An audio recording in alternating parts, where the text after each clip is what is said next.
Hi there, I'm Jim Zirin. Welcome back to More Conversations. We're delighted to have with us David Rubenstein. David Rubenstein is the co-founder of the Carlyle Group, one of the largest private equity firms in the world, with assets under management approaching $200 billion. The Carlyle Group has invested heavily in the healthcare, energy, and financial services sectors, and has also emphasized in recent years investments in China, where it has participated in that country's explosive growth. David Rubenstein is one of the leading philanthropists in the United States, and we're very much honored to have him here with us. David, welcome. My pleasure to be here. We have certain superficial things in common. I think I should note at the outset. One is we're both only children. Another is that we're both lawyers. And the third is that we're both talk show hosts. Yes. There the resemblance ends, I'm sorry to say. But I thought perhaps you could share with us how you got started in private equity and how the Carlyle Group evolved into the giant that it is today. Okay. Well, I'm a lawyer, as you suggested, and if you're a very good lawyer, you probably are practicing law. I wasn't that good a lawyer. I started at Paul Weiss, and after a couple of years, people hinted maybe I should do something else, and I went to work in the government. I ultimately worked in the White House for President Carter, and we lost the election to Ronald Reagan in 1980. I went back and practiced law. Once again, my clients and colleagues said I'm not that good a lawyer, so I decided to do something different, and I decided to start a private equity firm in Washington, and it took off, and we did reasonably well, and it grew to be one of the largest in the world. So it was not something I planned on doing. I didn't go to business school. I didn't have a finance background, and like many people who start companies, you do it by feeling your way, and I got lucky. Well, tell a little bit about how you came to go to the Carter White House. Here you are at Paul Weiss. You're a first-year associate, a second-year associate. What attracted you to Paul Weiss, and then what attracted you to government? Well, when I was in the 6th grade, I heard John Kennedy's famous speech, I should say, about asking not what your country can do for you, but what you can do for your country. And that was his great inaugural address, written to a large extent with the help of Ted Sorensen. And Ted Sorensen was somebody I idolized because he was a great White House role model, a person who had been a great White House aide, and I thought maybe I could go in the White House. I wasn't handsome enough to be a candidate, I wasn't wealthy enough to be a candidate, but I could be an advisor, I thought. So after law school, I went to work in his firm, Paul Weiss, and after a few years of working there, it became clear I wasn't a great lawyer, but he helped me get a job in government and ultimately got me a job working the Carter campaign. And then Carter won the election in 1976. I joined Carter when he was 33 points ahead of Gerald Ford, and after my work, Carter won by 1 point. So you might say, what was my contribution? But I got a job in the White House, and at the age of 27, I was the Deputy Domestic Policy Advisor to the President of the United States, a job I really wasn't qualified for, but it was very enjoyable for me. So that's how you get to go to the White House. You work in the campaign. You don't apply and take a test like getting into college. It's not the SATs. No, they usually don't go survey the best people in the country and say, we want to hire you. They usually get people working the campaign. Now, obviously, they fill in spots, but working in the campaign helps. Okay, so Ronald Reagan defeats Carter, and you're out of a job. That's right. People came to me all the time when I was working in the White House and said, you're a bright young man. If you ever want a job, call me up. But then after we lost the election, I started calling them. None of them called me back because who wanted a Carter White House aide? And I should add that I wanted to run against Ronald Reagan, or at least I wanted Carter to run against Ronald Reagan, because they said, he's so old, he's 69 years old. Nobody that old can possibly run for president. Now I'm 68, and it looks like a teenager to me at this age, but 69 seemed old when I was then 31. I had to go back and practice law because I didn't have any other skills. Finally, a law firm. There you go again. Well, I had no skills other than trying to practice law, but people must have heard of my reputation because it took me many months after the Carter years to get a job. And I used to say to my mother, I have so many offers, I don't know which one to take. She'd say, just take one. But 3, 4, 5, 6 months after Carter lost, I was still looking for a job. Finally, somebody felt sorry for me. I got a job practicing law, and I realized, again, I wasn't that good at it. Okay, so you realized you weren't that good at it, so what do? You had a problem. Well, I heard about something that Bill Simon had done. He had done a leveraged buyout of a company called Gibson Greeting Cards in the early 1980s. He put $1 million in and made about $80 million. And I read about it and I said, that's for me. I don't know what it is, but I got to do a leveraged buyout business better than a legal business. So I decided to put a firm together that would do leveraged buyouts in Washington. I recruited people who actually had some financial experience. I really didn't. I helped raise the money to get off the ground, and then we started. And we had a lot of mistakes in the early years, but after 30 years, it grew to be one of the largest in the world. So were you able to put in any money yourself? Well, in the early days, I had modest amounts of money, and I invested it. and I put in what I had, but it wasn't until later on that I had a lot of money to reinvest in the company. Now I am, I guess, one of the larger investors and the biggest shareholder. Okay, so you start the Carlyle Group, and it's a private equity firm. Maybe you can tell us what private equity is.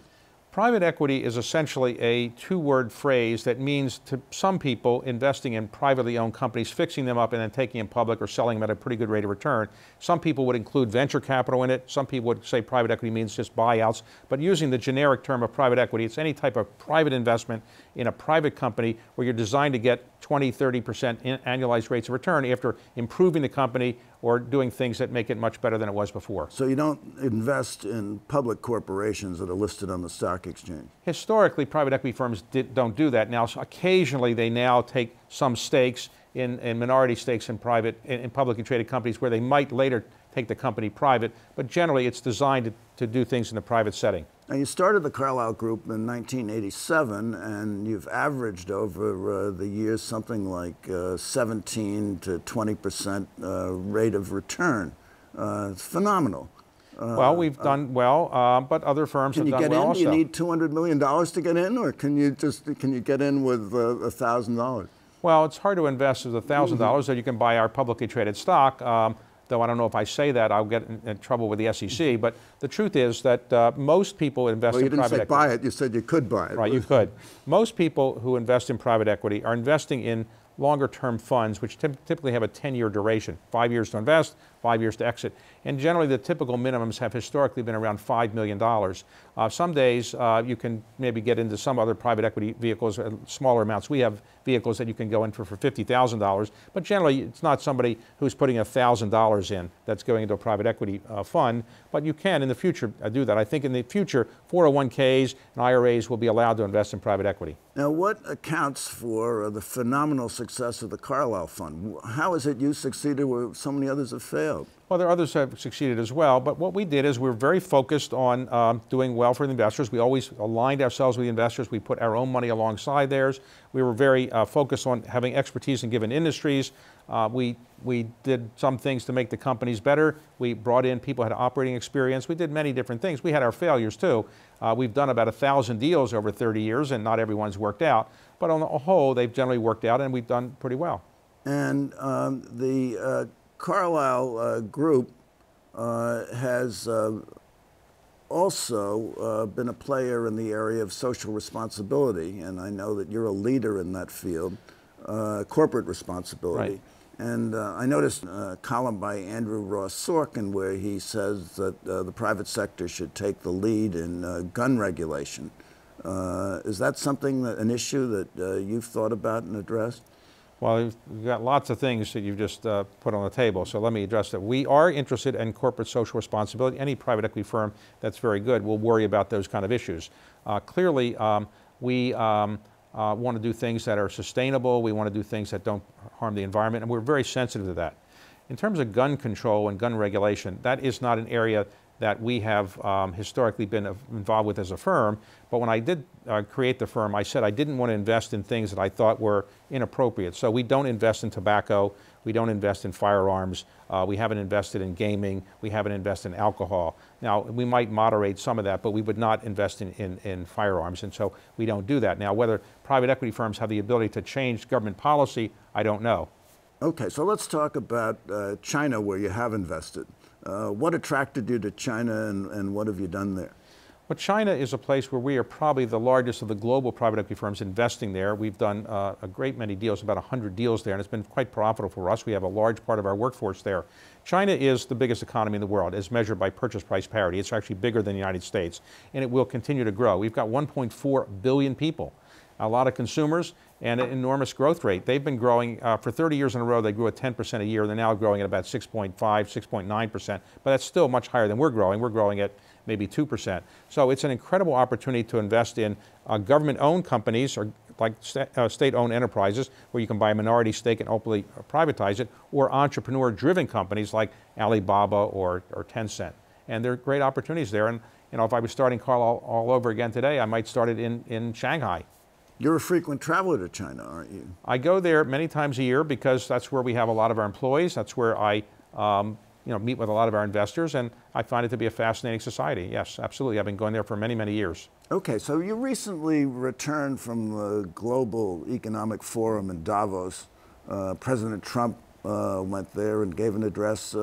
What is your prognosis for the global economy and for the United States economy as a takeaway from that meeting? Well, normally at Davos, you always worry about a new problem that's coming along in the economy. This time, the place was very filled with the idea that the economy around the world right now is in pretty good shape for 2018 and maybe beyond that. I think the tax cut bill is probably giving people a lot of confidence that probably the U.S. economy will be in pretty good shape for a while. You like the tax cut bill? It has its pluses and minuses. I mean, like everything, it's very complicated. It has some very good features, some features I wouldn't have put in if I were voting for it. But overall, I think it probably will be a benefit for the economy in the short term. Ultimately, we have a lot of debt that's coming out of it. We have about $20 trillion of debt now in the federal government, and we're adding under this bill about $1.5 trillion if the numbers are to be believed, and if they're accurate. We don't really know what the ultimate cost, but $1.5 trillion is additional debt that we have to pay for at some point. You had about $850 billion in debt at the time that you were in the Carter White House, so you can see how it has escalated. Yes, when I was in the White House, at the last year of Carter, right before we left office, we proposed a budget that was said to have about a $59 billion deficit, annual deficit. That was thought to be so high, we had to pull it back and propose a balanced budget.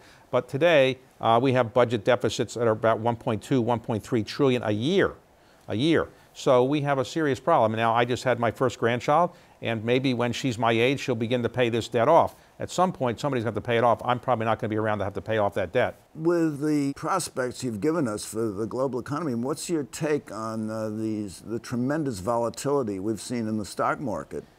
Well, the stock market's gone quite well since President Trump was elected. I think the stock market was up at one point about almost 44, 45%. Now, it's given back some in recent weeks, but generally it's still two-thirds of the money that, two-thirds of the recovery has occurred. In other words, what was given up, about two-thirds has come back as we speak today.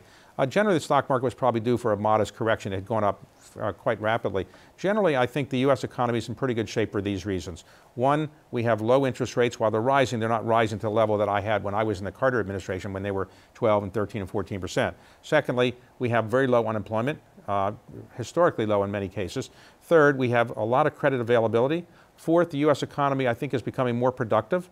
And I think also the U.S. economy is having a lower tax rate now, and that's probably going to stimulate more growth and probably stimulate the kind of growth that we want of maybe almost as much as 3%. So we've had 8 years of unprecedented growth or more. Do you think we're in line for a recession now? Well, since World War II, we've had recessions on average every 7 years. We've never gone more than 9.5 years without a recession. The last recession ended in June of 2009, so we're approaching the 9.5 year point. I can't say when there's going to be a recession, of course, and I get in trouble every time I say it might happen. Eventually, there will be a recession at some point. I just don't know when. But I think for the next year, year and a half, 2 years, we're in pretty good shape. Okay. So let's shift to foreign affairs. You've recently taken over as chairman of the Council on Foreign Relations. What do you think you're going to accomplish there? Well, I hope to make the council as relevant as it could be and make sure that members are well educated about what's going on foreign policy issues. The council is run day to day by its president, Richard Haass, who's been there for about 12 or 13 years, done an excellent job, and he'll stay for quite some time. So my job as the chairman is to run the board and maybe help out in different ways, but the day to day, Richard Haass is really running it. What I hope to do is make sure that the organization does much more in educating young people about foreign policy and national security issues. That's one of the main areas of focus that Richard Haass and I have had, which is education. Make sure people know more about national security issues than they do today.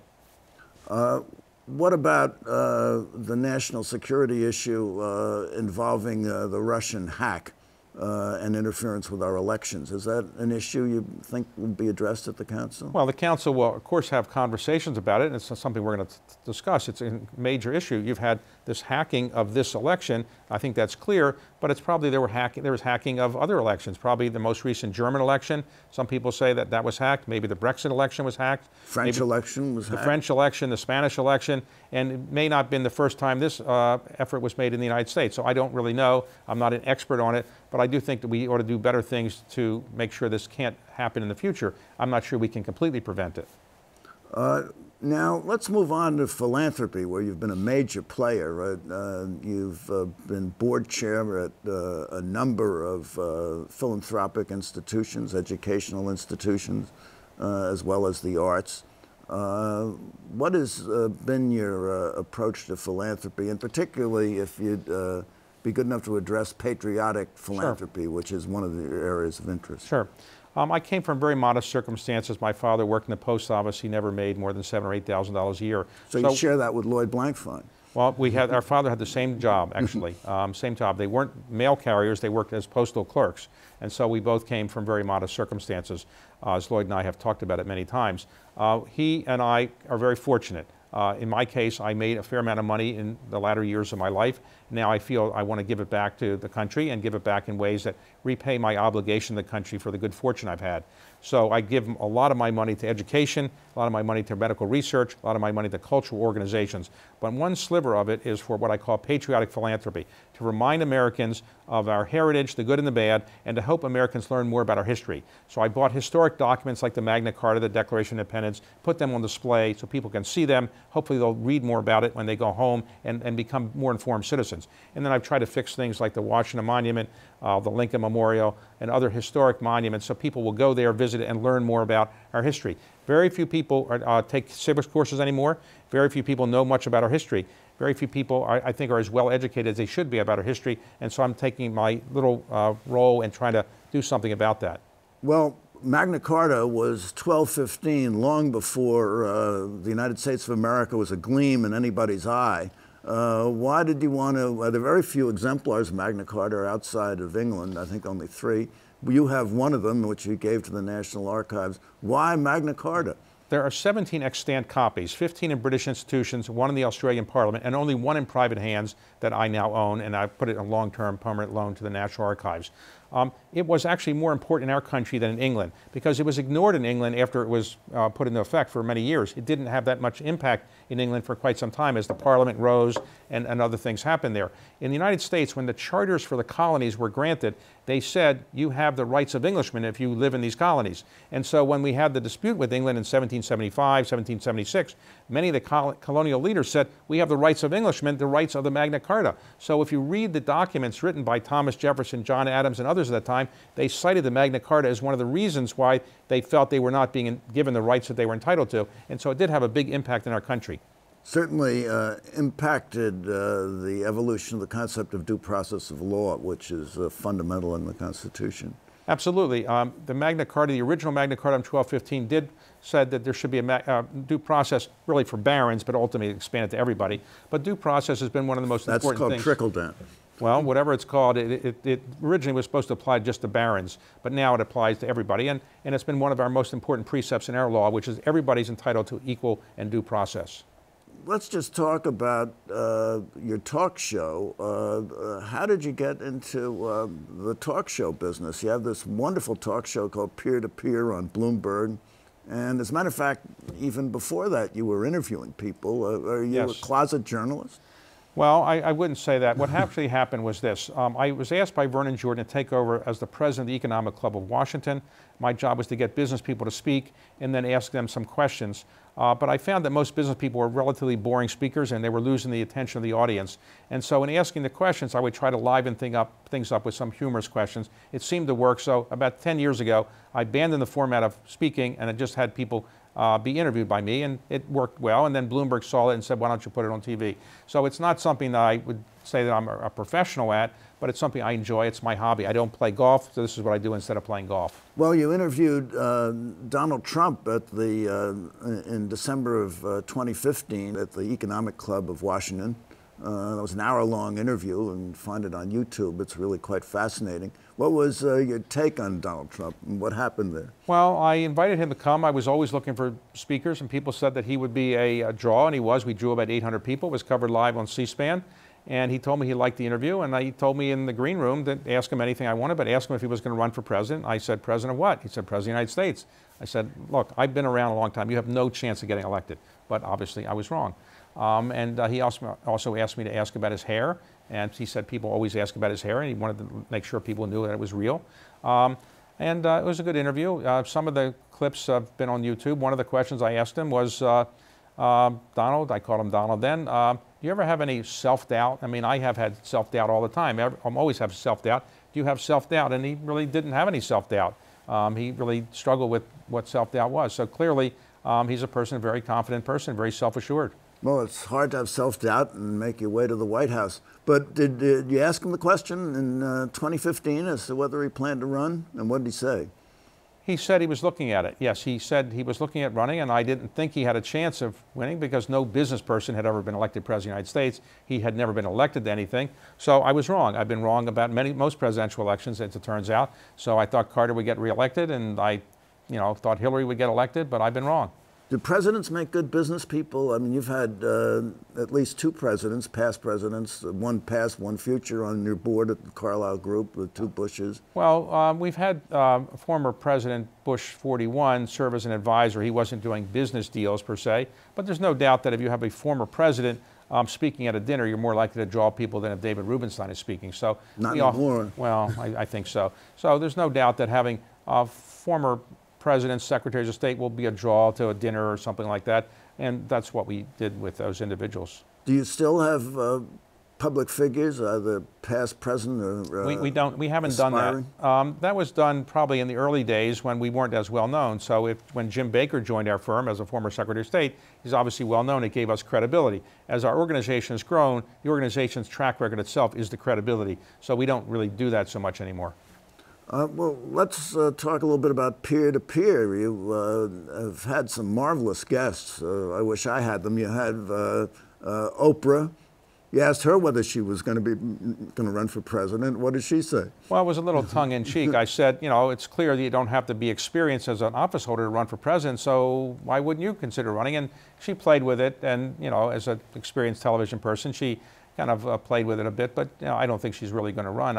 In my view is, why should she run? She's got a better job. Being Oprah is better than being president. When you're Oprah, nobody criticizes you. When you're president, people will criticize you. So I think she's very happy with where she is. I'd be surprised if she would run. Although Trump just criticized Oprah in connection with her comments about the Russian interference, so she has become the target, really, since she made that speech at the Golden Globes. Well, she's gotten more attention maybe than she would have if she not being thought of as a potential presidential candidate. I can't speak for her, but I would be surprised if she did decide to run. Okay, you had a magnificent interview with Colin Powell. What was your take on him? Colin is somebody I've known for a long time, and he's a great American figure. I mean, he came from the segregated military, in effect, it was desegregated, but he was in Alabama and living in parts of the United States that were segregated at the time. He rose up to be a 4-star general, Secretary of State, and the head of our Joint Chiefs of Staff. So an incredible story, and I just tried to go through his life with him, and he's a man who I think is idolized by virtually everybody that's had any chance to know anything about him. Well, you've also had some CEOs. You've had Jeff Immelt. You've had Lloyd Blankfein.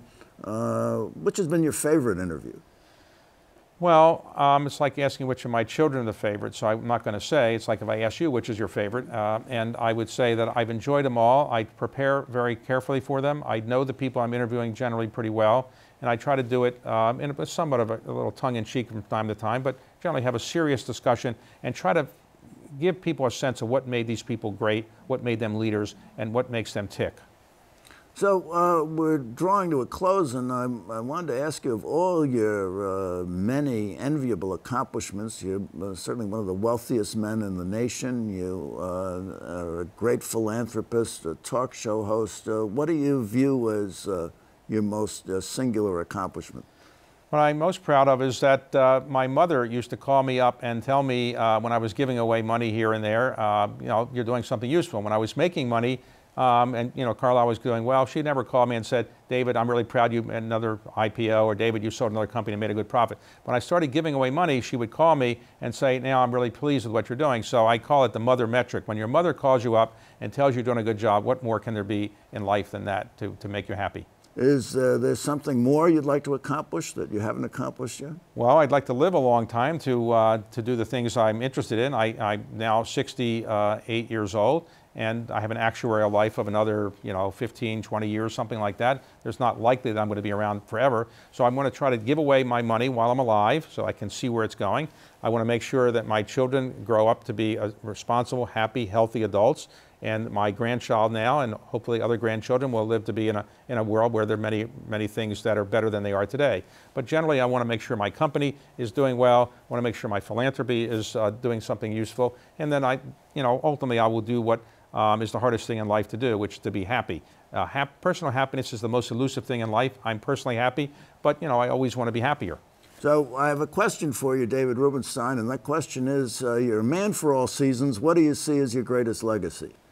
Well, I don't know. Probably in time it'll be my philanthropy and not probably the company I built. A lot of people build companies, and I'm not sure that will be seen as so unique. Probably patriotic philanthropy, which is giving back to the country in ways to remind people of our historic accomplishments, the good and bad.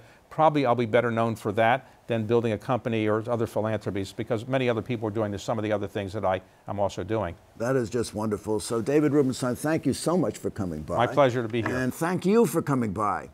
Tune in next week for more conversations. For Conversations, this is Jim Zirin. Take care and all the best.